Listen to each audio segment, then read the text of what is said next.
Can you see me? Of course you can see me.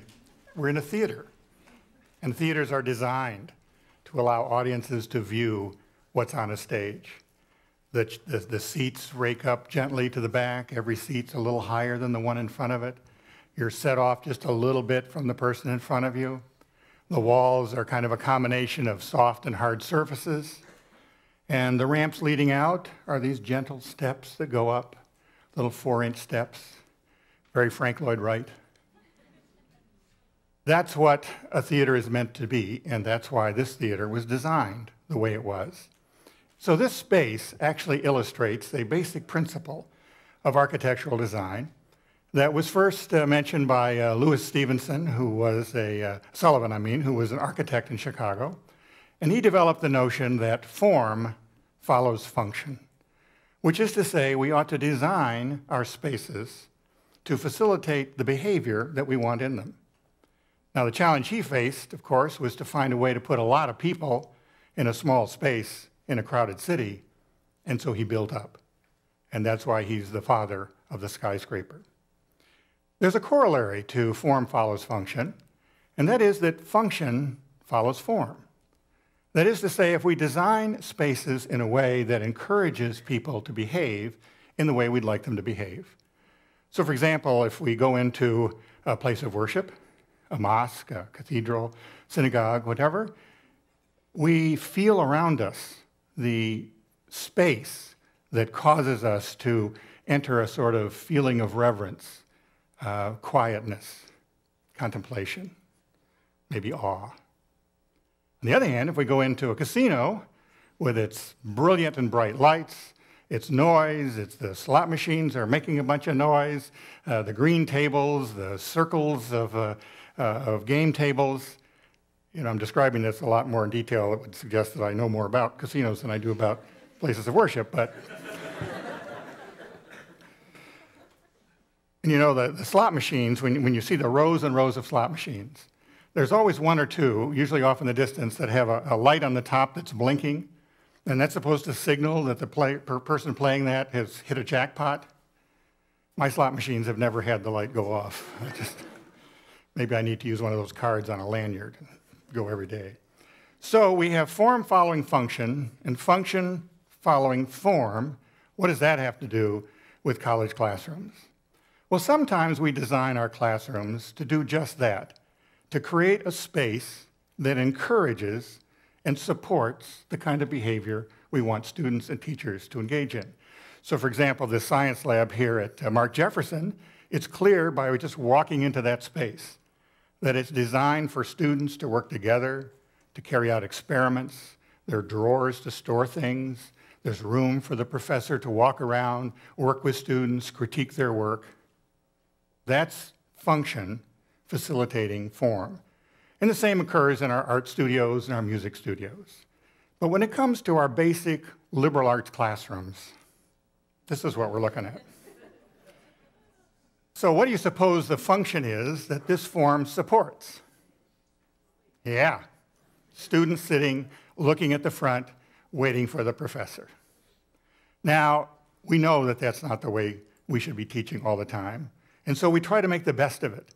And we move these tables around, and we try to squash you together if you're a student. And it never really works right, but we do what we can. We might call this approach form frustrating function. What we'd like to do is design our classrooms so there's more of this and less of this. So how do we do that? What is it that we want to encourage, even in the traditional liberal arts classroom?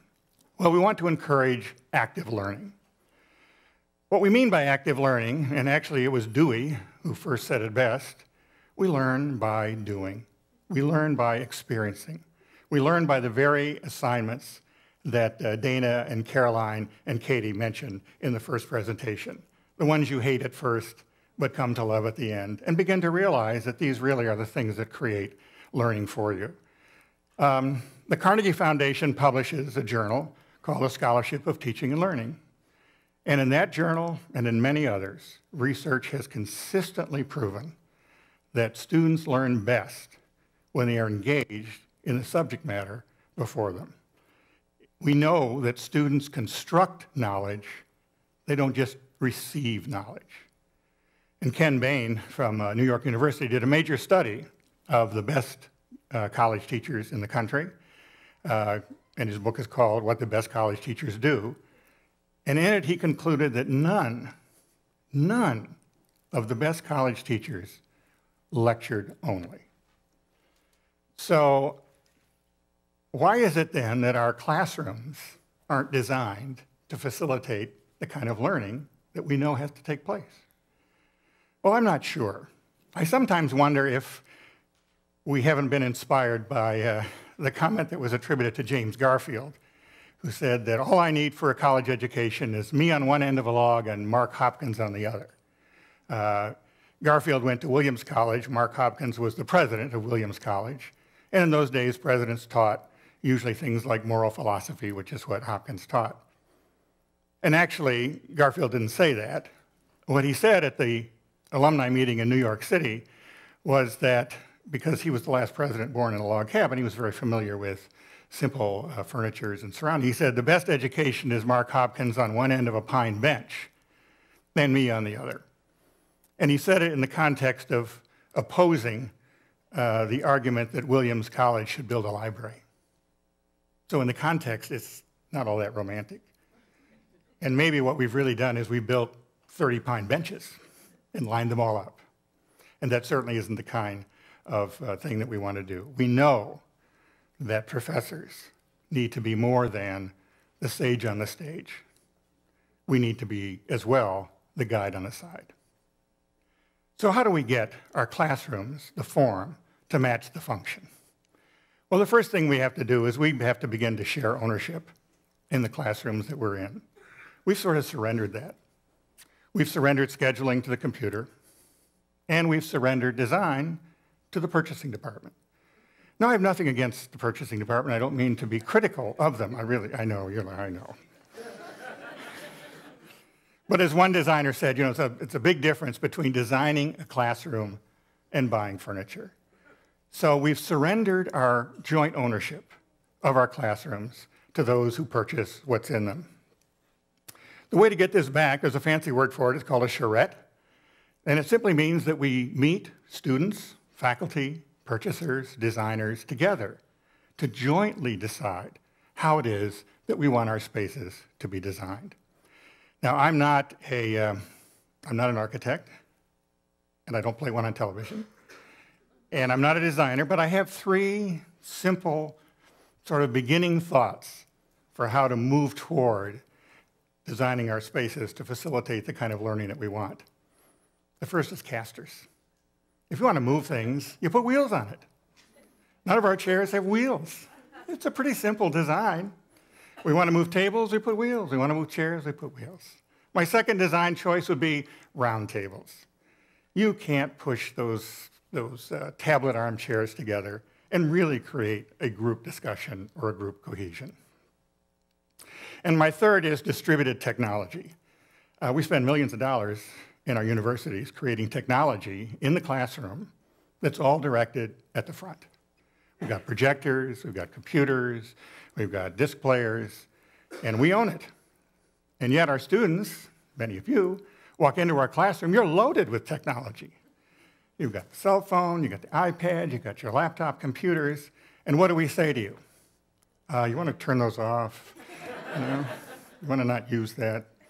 Okay, maybe you're taking notes or maybe you're not. But so we deny you the very tools that you have now become so accustomed to. We need to find ways to blend those. And we should not be the sole owners of our technology in the classroom. Let me just give you a couple of examples of where this kind of design works and what it looks like.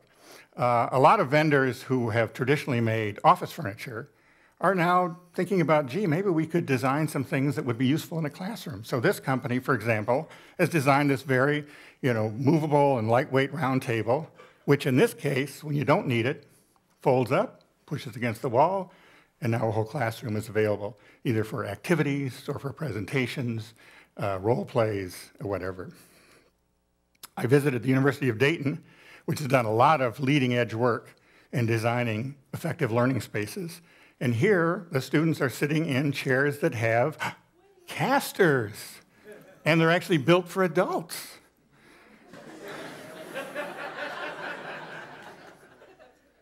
And when they're finished with this lecture presentation, those chairs get moved out. They've got tables, they sit around them, they do some joint planning. It's a very creative and very effective way of designing a liberal arts classroom. Now, a number of universities have already begun this process of joint planning and rethinking the nature of their liberal arts classrooms. And if you do online searches for active classrooms, learning-centered classrooms, you'll find many examples. I want to share only one. Texas Wesleyan University engaged its entire campus in this process. And the faculty and the students jointly designed 5 different classroom models. And the campus picked this one as sort of the guiding model. And notice, of course, the round tables, which in this case are actually individual desks, which can be spread apart when you want students to work in pairs, or work alone, or take notes, or take a test, whatever. Around each of those round tables are whiteboards. When you go to a conference, when you go to a workshop, when you go to anything, you have the power to make decisions at your tables, and there's usually a flip chart or a whiteboard or something to share the creative ideas that come up. Our whiteboards are in the center of the room, and they're nailed into the walls. Let's give them to students as well. Notice that there is at the front, sort of in that lower right-hand corner, there is a projector and there's a smart board, but it's portable. It's not locked into the ceiling. It can be moved around. And so students can actually use it to make presentations. And finally, the couch and a couple of chairs. What's that all about? It's more than just seats and desks. Learning takes place when we come together. When we come together in groups, when we feel comfortable, when we can be creative, when we can form relationships, when we can think of new ideas, and that doesn't always happen sitting at a table and sitting at a desk. So these are just some of the examples of places that have already tackled and dealt creatively with this notion. So I hope you, wherever you're from, either here or other institutions, might think about going back and pursuing some of these active classroom design ideas. The case is really quite simple. It's sort of a Socratic syllogism, if you will. You know, major premise is we ought to design our spaces to facilitate what learning should be. We know that learning needs to be active, and therefore our classroom should be designed to be active. Let's design our classrooms for Dewey. Let's design them for students. Let's design them for learning.